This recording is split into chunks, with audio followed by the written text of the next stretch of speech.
Salut à tous et bienvenue dans ce colis de fan, et c'est la première vidéo que j'enregistre après avoir eu une bonne grosse grippe. J'espère m'être rétabli convenablement cette fois-ci parce que j'avais essayé d'enregistrer cette vidéo il y a déjà quelques jours. Et malheureusement ça n'a pas fonctionné du tout, au bout de 5 minutes j'en pouvais plus, donc du coup j'ai tout remballé, disons que c'est un petit peu impossible de ne plus, d'oublier volontairement ce que j'ai vu dans la vidéo précédente, dans la partie de vidéo précédente, que j'ai enregistré, mais bon, donc voilà, donc nous avons un énorme colis qui vient avec, comme vous l'avez deviné visiblement, une PlayStation 3 Slim. Alors une qui n'a pas de lecteur Blu-ray, et qui, il manque aussi plein d'autres trucs, genre les vis, le disque dur, la petite trappe du disque dur ici, mais malgré tout ça sera extrêmement intéressant pour pouvoir préparer la vidéo sur la PlayStation 3 que je prépare déjà depuis quelques temps, et qui devrait mettre encore quelques semaines avant d'exister. Alors le colis vient d'une personne qui m'a déjà envoyé plusieurs choses, il me semble, si je dis pas de bêtises, et cette personne-là, je la remercie énormément pour tout ça, et malheureusement je pense pas qu'il ait laissé de lettres dedans. On va voir quand même en déballant le colis, peut-être que c'est tout au fond, au final je ne sais pas. Bon bref, enfin on verra bien. En tout cas, dans la description, regardez, vous avez visiblement un lien vers sa chaîne YouTube, si j'arrive à retrouver ça, parce que il m'avait dit si je voulais de mettre un lien dessus, et pourquoi pas, hein, en même temps ça ne me dérange pas du tout. Donc voilà, alors il y a plein d'autres trucs à l'intérieur de ce colis que je connais déjà, notamment quelques petites pièces justement de PlayStation 3, mais pas pour celle-là, hein, j'en ai pas de PlayStation 3 Slim complète jusque là pour l'instant, surtout qu'en plus vu qu'il manque la partie contrôleur du... Oui, c'est une PlayStation 3 Slim première génération, c'est-à-dire que le contrôleur était encore dans le lecteur Blu-ray lui-même, alors du coup si on ne l'a pas du tout le lecteur Blu-ray, il faut ensuite hacker la console, ce qui demande de souder une trentaine de fils, peut-être plus, pour downgrader, c'est-à-dire en fait pour refaire passer la console dans une version à câble du firmware. Puis ensuite, une fois qu'on a fait ça, il faut donc hacker le firmware en fait, tout bêtement, et ensuite on peut faire en sorte qu'un lecteur Blu-ray qui n'est pas celui qui était donné dedans d'origine soit à nouveau associé avec celui-là. À savoir une chose assez intéressante que je ne savais pas avant d'essayer de faire fonctionner cette machine hors vidéo entre le moment où j'ai enregistré la première fois et le moment où j'enregistre maintenant, c'est que je me suis rendu compte que cette console, si elle n'a pas du tout de lecteur Blu-ray, ne peut même pas démarrer en fait. C'est-à-dire qu'en fin de compte, on essaye d'installer le système et ça se termine sur une erreur. Et donc on peut même pas installer le système pour la rendre, on va dire, partiellement fonctionnelle. Non, ça c'est hors de question.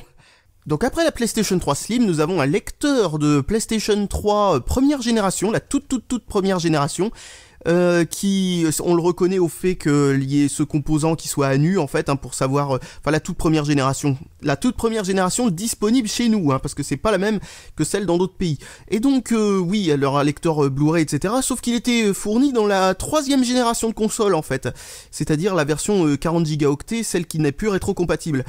Ça c'est un lecteur donc comme je le disais de la 2e génération, c'est-à-dire la première génération chez nous, et donc c'était pas le lecteur qui concernait la console en question. Donc une autre machine où il va falloir réappareiller les lecteurs, un bloc d'alimentation ensuite de PlayStation 3, donc encore une fois on voit au dos en plastique derrière là qu'il s'agit d'un bloc d'alimentation pour les versions 40 Go ou ce genre de truc, et pas pour la génération des rétrocompatibles. Ensuite, nous avons quelques jeux PC, dont un d'ailleurs qui me rappelle quelque chose, Rayman 3, un jeu auquel j'ai beaucoup joué, un jeu que j'avais adoré d'ailleurs. Et ensuite, voilà, nous avons quelques autres jeux, notamment celui-là qui est à l'envers, qu'est-ce que c'est? J'arrive pas à voir. Quoi? Massive Assault, oui, j'ai du mal à lire sur le tout petit écran de la caméra, parce qu'en plus, à cause de cet écran-là, je suis obligé de mettre la caméra à 3 km de moi, avec l'écran complètement de traviole. Donc, qu'est-ce que je voulais dire? Ouais, voilà, je crois entendre un truc qui bouge dedans, comme si un CD s'était débiné. Ensuite, nous avons ici quelques autres petites pièces de PlayStation 3, si je me souviens bien.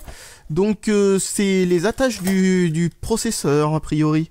Ouais, c'est ça. Oh, non, ça je savais pas. J'avais pas ouvert cette boîte visiblement jusque là. Et nous avons un petit câble d'alimentation, je suppose, pour un lecteur DVD a priori de la console. Et nous avons la petite antenne Wi-Fi du dos de la console. Donc ça pourrait être utile, ça, si un de ces jours l'un d'entre vous m'envoie des PlayStation 3 en panne ou je ne sais pas quelle, je ne sais pas quelle panne et qui aurait peut-être besoin que ceci soit récupéré. Genre par exemple vous avez avez essayé de la démonter et vous avez fait un job monstrueusement pourri et donc du coup vous aurez cassé une de ces petites pièces. Parce qu'a priori ce genre de pièce a pas tendance à tomber en panne d'elle-même. Ensuite nous avons cette petite boîte mystérieuse qui contient absolument rien. Ah oui, c'est vrai, c'était des disques durs en panne qu'il y avait dedans. Il y avait un disque dur de 1 Teraoctet de chez Toshiba en panne, complètement en panne.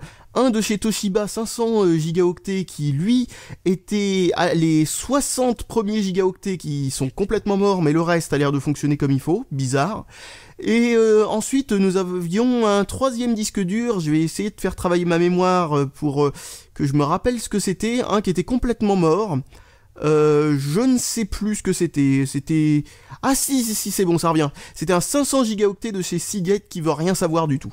Ensuite, nous avons quelques petites cartes. Ah tiens, nous avons le lecteur multi-carte de la PlayStation 3 rétro-compatible, qu'on voit juste au-dessus, c'est-à-dire un lecteur qui fait les cartes propriétaires de Sony ainsi que les cartes SD et les cartes compact flash, si je dis pas de bêtises, sur les formats qu'il supporte.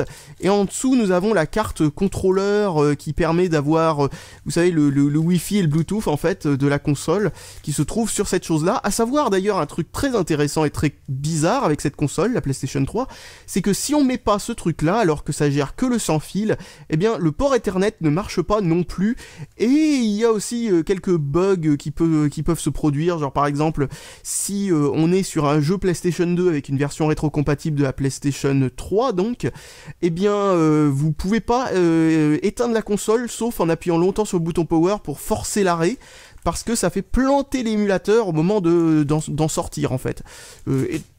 Bon, très étrange.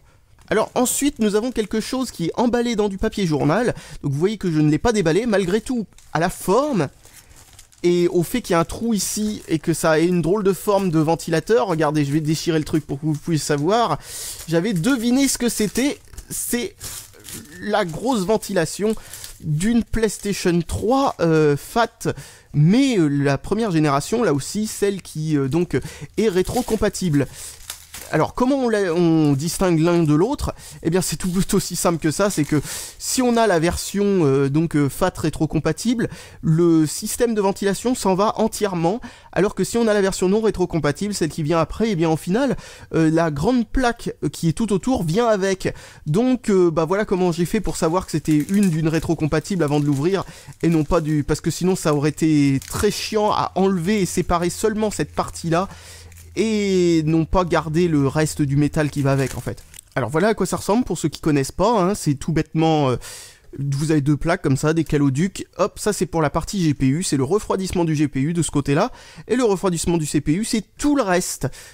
Oui, on peut deviner très rapidement que le CPU chauffe beaucoup plus que le GPU quand on voit que le GPU a juste cette toute petite partie-là, pendant que le CPU lui a tout le reste, littéralement tout le reste.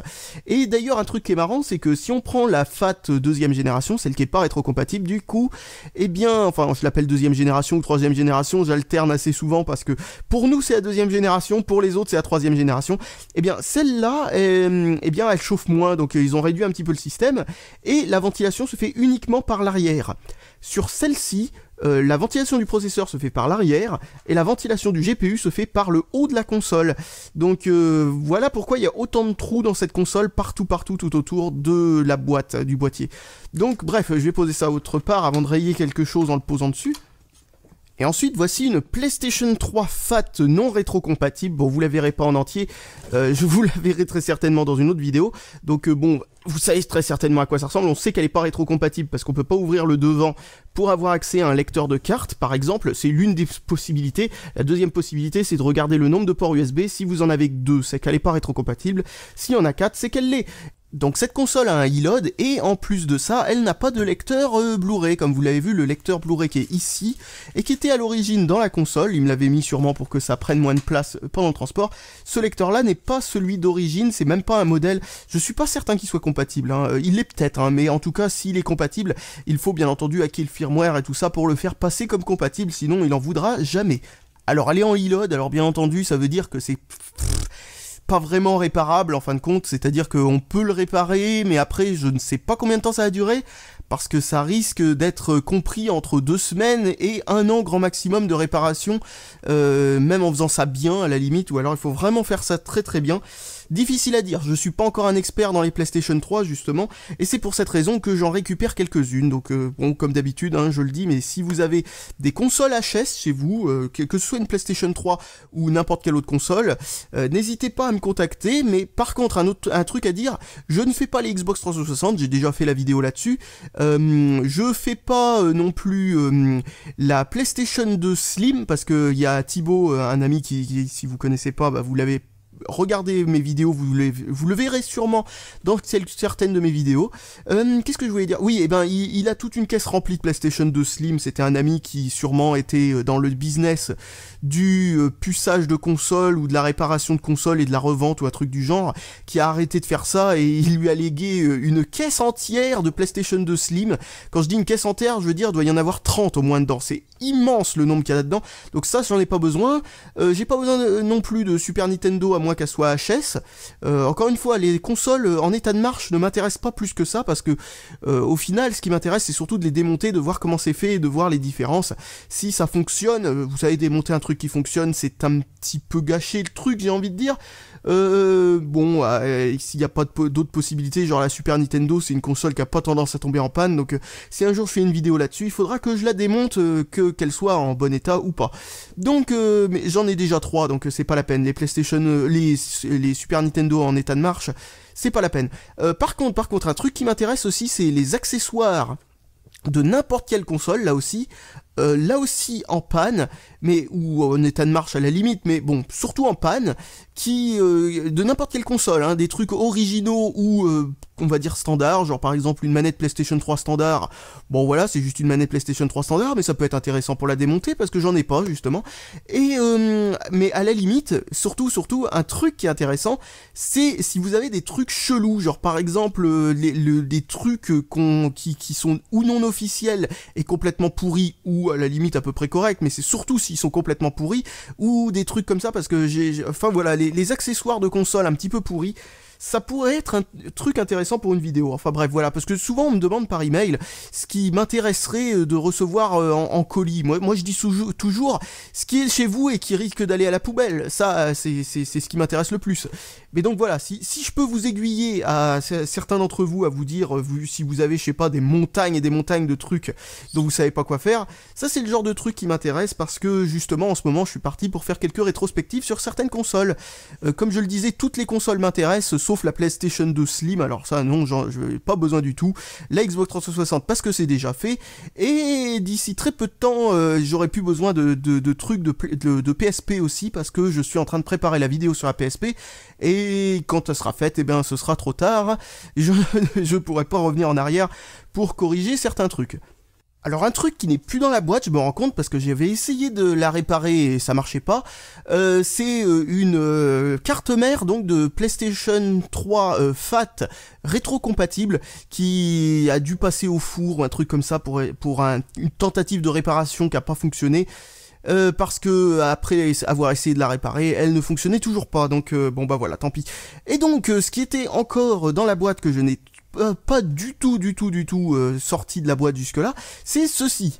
Une PlayStation 1 modèle original avec des stickers qui viennent de chez Player One dessus pour lui donner un joli petit air, vous savez, genre personnalisé quoi.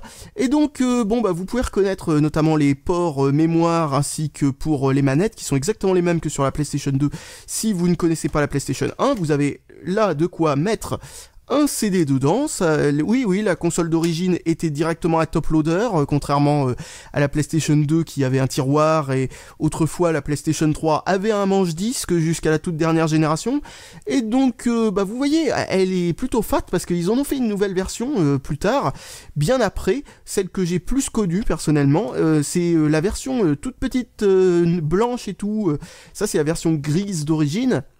Mais attention, attention, c'est carrément la version Day One pratiquement, parce que elle a le port ici, serial, un port série en fait, qui se met à cet endroit-là et qui permet de débugger la console. Ils l'ont vite enlevé parce que ça pouvait poser des problèmes en termes de piratage en fait. Sauf que bon, on a trouvé d'autres méthodes pour la pirater, et ce truc-là a servi surtout pour les homebrew en fait, donc c'est pas plus du piratage que ça. J'arriverai pas à enlever cette petite chose. Voilà, j'ai réussi à l'enlever. Il y a un deuxième port d'extension à cet endroit-là, un port parallèle, un port série, un port parallèle. Bon, je sais pas, ils se sont pris pour des créateurs d'ordinateurs, hein, chez nos amis de chez Sony à l'époque. Donc un gros bouton de position pour faire on-off, un bouton reset ici. Bref, c'était une console qui était vachement bien à son époque. Vachement bien à son époque. Mais par contre, un truc drôle que j'ai pu remarquer il y a très peu de temps, c'est que les CD sur ces trucs-là sont extrêmement lents. 0,67 MO par seconde en moyenne. Ce qui veut dire que ça peut être plus lent, ça peut être un tout petit peu plus rapide peut-être. Ça dépend de la position de la tête de lecture sur le CD, pour information, enfin l'emplacement où elle se trouve. Et donc, ça explique les temps de chargement horribles qu'il y avait sur cette machine, parce que je m'attendais pas à ce que ça soit si lent en fait. Alors, quelques petites choses à ajouter à propos de la console donc en question. Alors, c'est quel modèle exactement? C'est une SCPH 5552, donc. Alors, c'est pas la toute première, parce qu'il en existait avant celle-là, qui avait directement, non pas une prise qui se branche là-dessus pour sortir la vidéo, mais qui, en plus de cette prise-là, avait 3 prises, les prises composites, qui étaient directement quelque part. Bon, ça c'est quelque chose qui est parti assez rapidement et qui avait pas vraiment beaucoup d'intérêt, vu que, bien entendu, cette prise-là est capable de faire à la fois le composite et un peu n'importe quel autre type de standard. Par contre, en me renseignant rapidement, ce que j'ai remarqué, surtout, c'est que ces prises-là, parallèles et série, sont restées beaucoup plus de temps que je le pensais, parce que pour information, j'en avais jamais vu une seule avec ce port-là, mais il faut penser à un truc, c'est que au final, c'est peut-être que cette console-là, c'est pas tant vendu que ça pendant ces quelques premières années, et qu'il a fallu attendre l'un des tout derniers modèles de console grise, en réalité, pour enfin avoir trouvé ça dans les maisons de absolument n'importe qui.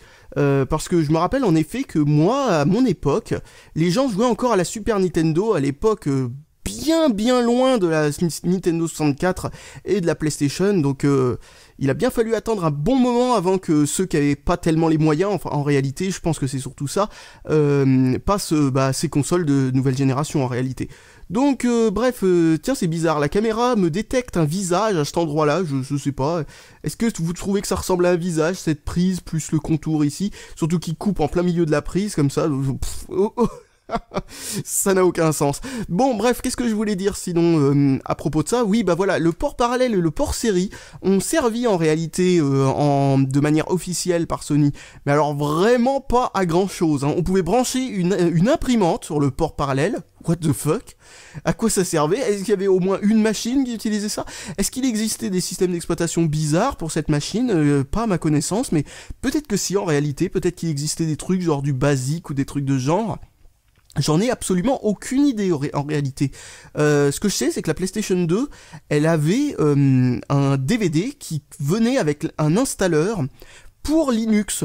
Donc on pouvait installer Linux sur la PlayStation 2, et on peut aussi installer Linux sur les premières versions de la PlayStation 3 si on met pas à jour le firmware, ou si on le hack, ou si on revient en arrière dans des vieilles versions du firmware.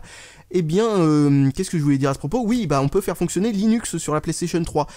C'est seulement sur les versions non slim en réalité, parce que les versions slim viennent tous avec une version du firmware qui est trop récent même de base, et on peut pas venir à une version plus ancienne que ça, donc trop récente de base pour faire fonctionner ça. Mais enfin bref, toutes les FAT a priori venaient avec une version qui était encore compatible quand on les avait pas encore mis à jour, avec le fait de pouvoir installer Linux dessus. Et donc comme je le disais, sur la PlayStation 2, il y avait tout un kit avec un clavier, une souris, l'adaptateur disque dur, c'est-à-dire de quoi mettre un disque dur, et un port réseau sur la PlayStation 2 FAT, et ensuite on pouvait installer Linux dedans, vu qu'on pouvait mettre un disque dur. Toutes les Slim ne peuvent pas le faire, justement, enfin les Slim ne peuvent pas le faire, tout court, c'est ce que je voulais dire par là, parce qu'on peut pas mettre de disque dur, tout bêtement.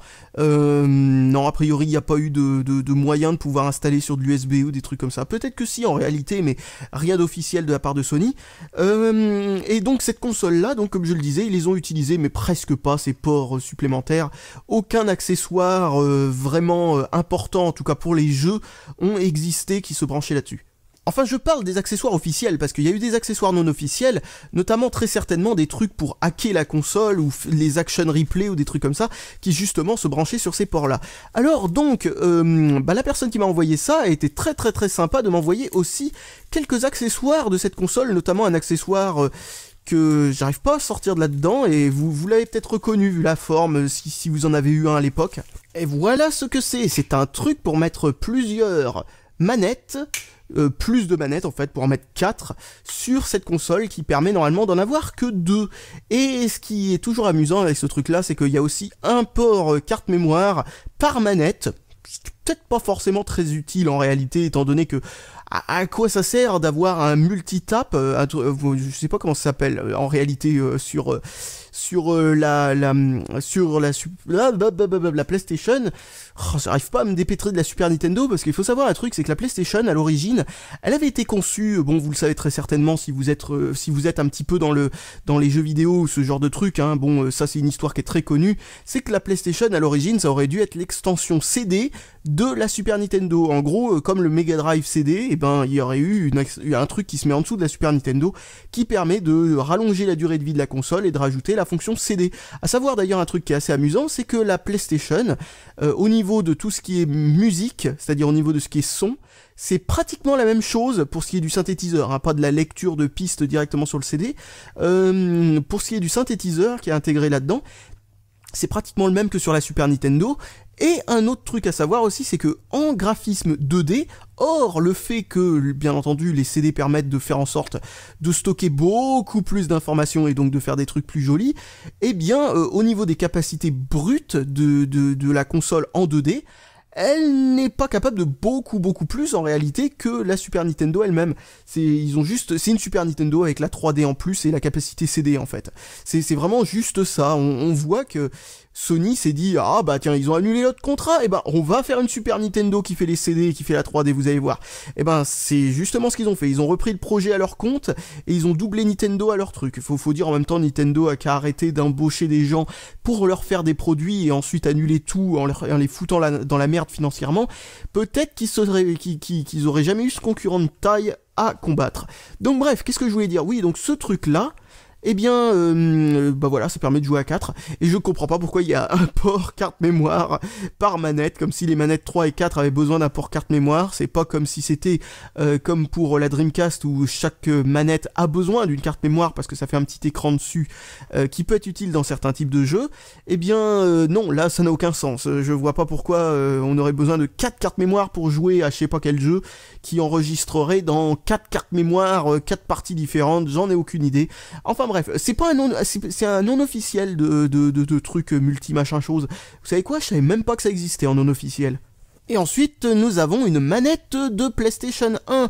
Alors, une manette de PlayStation 1, mais attendez, ça va être un truc qui va vous intéresser un petit peu, c'est que avant la DualShock 1, eh bien il y avait la Zero Shock, on pourrait appeler ça, ou la DualShock 0, on va appeler ça comme ça. Il y a pas les joysticks comme vous pouvez le constater, ça c'est la manette du début de la PlayStation 1. Et bon, certaines personnes qui étaient sûrement pas là à l'époque, par exemple, peuvent peut-être avoir oublié l'existence de cette chose-là, ou ne jamais avoir connu l'existence de cette manette-là, mais en réalité, c'est là où on voit encore une fois à quel point cette console, c'est en réalité une Super Nintendo, quoi. Parce que ça, c'est juste une manette de Super Nintendo avec un trou au milieu de la croix, les boutons un petit peu plus espacés, et avec des boutons L1 et L2 et R2, en plus des deux boutons de gâchette, et auxquels on aurait mis des poignées ici pour que ce soit un peu plus ergonomique. En réalité, c'est juste une amélioration de la manette de Super Nintendo à l'origine, et ensuite ils ont greffé un petit peu de manière maladroite deux joysticks ici qui te tordent les pouces. Bon, vous allez très certainement pas être d'accord avec moi pour certains en matière d'ergonomie et tout ça, mais je vous le dis tout de suite, franchement, si vous avez des petites mains, l'ergonomie au niveau des joysticks de la manette de PlayStation 2 et de la DualShock, en réalité, en fait, la seconde génération de manette de PlayStation 1, etc., et elle est affreuse, quoi. Je veux dire, elle déforme les pouces, hein. Mais réellement, je veux dire, c'est pas une blague, hein. Je dis pas ça juste que pour exagérer tout ça. Non, non, non, il y a certaines personnes qui ont réellement les pouces déformés à force de jouer beaucoup trop à cette manette-là. Avec cette manette-là. Franchement, je comprends pas pourquoi Sony n'améliore pas l'ergonomie de cette manette, parce que très sincèrement, à part les gens qui y sont habitués, j'ai envie de dire, ça paraît aberrant comme ergonomie sur une manette. Alors vous l'avez peut-être remarqué, mais avec la PlayStation 1, il n'y avait pas les câbles. Alors ils sont peut-être dans cette énorme boîte, on verra bien ce qu'elle contient, peut-être qu'elle contient ce qu'il y a marqué dessus, mais ça m'étonnerait beaucoup. Qu'est-ce que je voulais dire sinon? Attendez, ça va revenir. Oui, les câbles, il manquait les câbles en fait avec la PlayStation 1, et vous savez, c'est pas du tout difficile en fait de récupérer les câbles, enfin des câbles compatibles avec la PlayStation 1. Ce sont les mêmes que pour la PlayStation 2 et pour la PlayStation 3, si on n'utilise pas l'HDMI pour la PlayStation 3, et pour le câble d'alimentation, vu que l'alimentation était interne sur la version FAT de la PlayStation 1, il suffit d'un câble standard, vous savez, ce câble en forme de 8, là, ça c'est vraiment littéralement le plus standard possible. Donc regardons ce qu'il y a là-dedans. C'est une carte graphique de chez Sapphire. Alors je vous conseille pas forcément toujours cette marque, parce que bon, je sais pas s'ils ont amélioré ça, mais à une époque, ils avaient des problèmes de soudure de BGA, en fait, un peu comme les pannes qu'il y avait sur la PlayStation 3, justement, et la Xbox 360 à leur début. Donc, regardons ce qu'il y a dans cette boîte. Hop, hop, hop, donc, ok. C'est les poupées russes. Alors, dans cette boîte, nous avons une boîte. Ah non, c'était juste une boîte. Ok. Alors, nous avons quoi? Nous avons une sorte d'adaptateur pour, bien entendu, ceux qui n'ont pas la prise qu'il faut sur l'alimentation. Un deuxième adaptateur pour ceux qui n'en ont vraiment aucune. Un adaptateur mini DisplayPort vers du DisplayPort grande taille, donc pourquoi pas. Moi j'ai pas encore vu un seul écran utiliser le DisplayPort, parce que faut dire en même temps que moi j'utilise des vieux écrans, donc bon, bah oui, hein, quand on n'a pas les moyens, on n'a pas les moyens. Donc ensuite nous avons vraiment une carte graphique. Alors est-ce que c'est celle qui est sur la boîte? Alors si c'est celle qui est sur la boîte, c'est une Saphir R9 280X, donc c'est du costaud, hein. Eh ben c'est le cas, c'est Noël avant l'heure, nom de Dieu. Bon, elle marche peut-être pas, comme je vous l'ai dit, parce que cette marque a tendance à avoir quelques petits problèmes.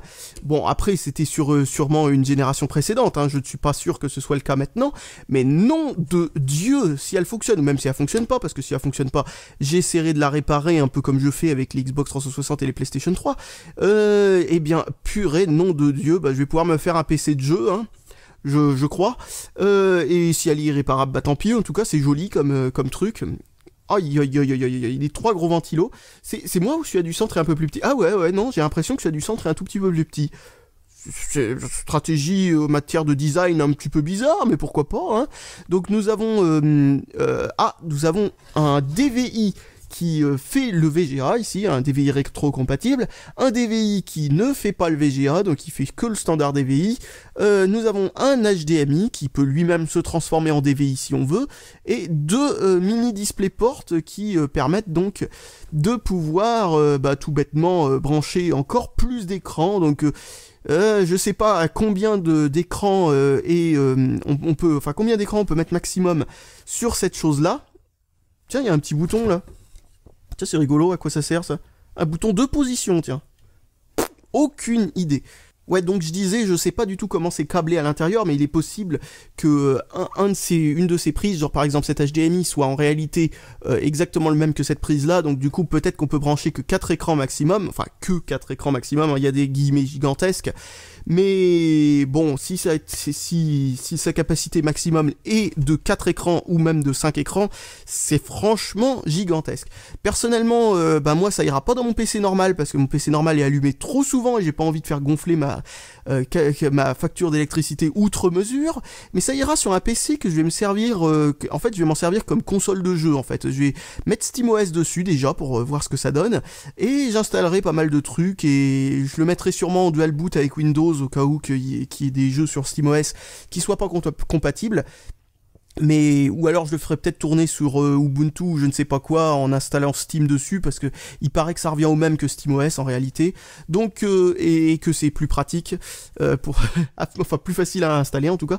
Donc bref, voilà, bah dis donc, je m'attendais pas du tout à voir ça là-dedans. Je m'attendais à avoir une boîte remplie de câbles ou des trucs de ce genre. Mais non, je m'attendais absolument pas du tout à voir une carte graphique comme celle-là. Encore une fois, je sais pas si elle marche, mais si elle marche, merveilleux. Bon, par contre, juste pour vous redire une nouvelle fois ce que je pense au niveau des cartes graphiques, il y a Asus qui pose des problèmes, mais Asus il pose des problèmes en tout en fait. En termes de SAV, ils sont tout pourris. Je sais pas ce que ça vaut pour les téléphones, donc je leur laisse le bénéfice du doute, mais pour tout le reste, franchement, le SAV d'Asus, oh mais quelle catastrophe! N'achetez jamais rien d'Asus au cas où vous ayez un problème. Et ils ont relativement régulièrement encore des problèmes de soudure BGA, c'est-à-dire la soudure du chipset graphique ou des trucs comme ça, ce que je trouve aberrant à notre époque. Et Sapphire, c'est l'une des autres marques qui il leur arrive d'avoir des problèmes comme ça. Alors bon, c'est assez ancien ce que je vous dis, pas pour Asus, mais pour Sapphire, c'est assez ancien ce que je vous dis, c'est-à-dire que ça date de l'époque des 7000, je sais plus combien, 7850, un truc comme ça, 7870, etc., qui sortaient presque tous d'usines mal soudées. Alors je sais pas trop si c'est amené à se reproduire, mais j'ai entendu en tout cas de mauvais retours sur cette marque en termes de soudure BGA, donc ça m'étonnerait pas beaucoup que cette carte graphique, aussi géniale soit-elle, soit en réalité une carte graphique que l'on me donne parce qu'elle ne marche plus et parce que le SAV veut rien savoir pour l'échanger, ou peut-être tout bêtement parce que je suis pas sûr qu'elle soit. La garantie sur ce genre de truc habituellement c'est dans les 2 ans, donc logiquement elle devrait être encore garantie. Enfin bref, arrêtons de gâcher la fête et apprécions le niveau de cette machine. Alors je sais pas du tout ce que c'est exactement comme type de GPU qu'il y a là-dedans, mais vu la taille, c'est peut-être une dual GPU, un truc comme ça. Mais en tout cas, elle est très certainement compatible avec le fait de pouvoir mettre 3 cartes graphiques. Tiens, je vais regarder juste rapidement s'il y a plusieurs BGA. Non, je crois qu'il y en a qu'un seul, donc c'est qu'un seul GPU. Bon, ça c'est quand même énorme, mais bon Dieu, pour le refroidir, ils ont mis le paquet, En fait, il y a du refroidissement pour littéralement tout là-dedans. La RAM est refroidie, les VRM, c'est-à-dire l'étage d'alimentation de la carte graphique, ont des petits radiateurs dessus et le ventilateur souffle directement dessus à travers le radiateur. Donc ouais voilà, bon ça franchement si Sapphire maintenant fait des trucs comme ça, vous voyez les petits radiateurs sur les VRM, c'est très joli. Si maintenant Sapphire fait des trucs comme ça, peut-être qu'ils sont en train d'essayer de redorer leur blason, j'en sais rien. Donc bref, ça reste à tester en tout cas. Allez, salut à tous et à la prochaine. Et merci encore parce que ça c'est absolument excellent.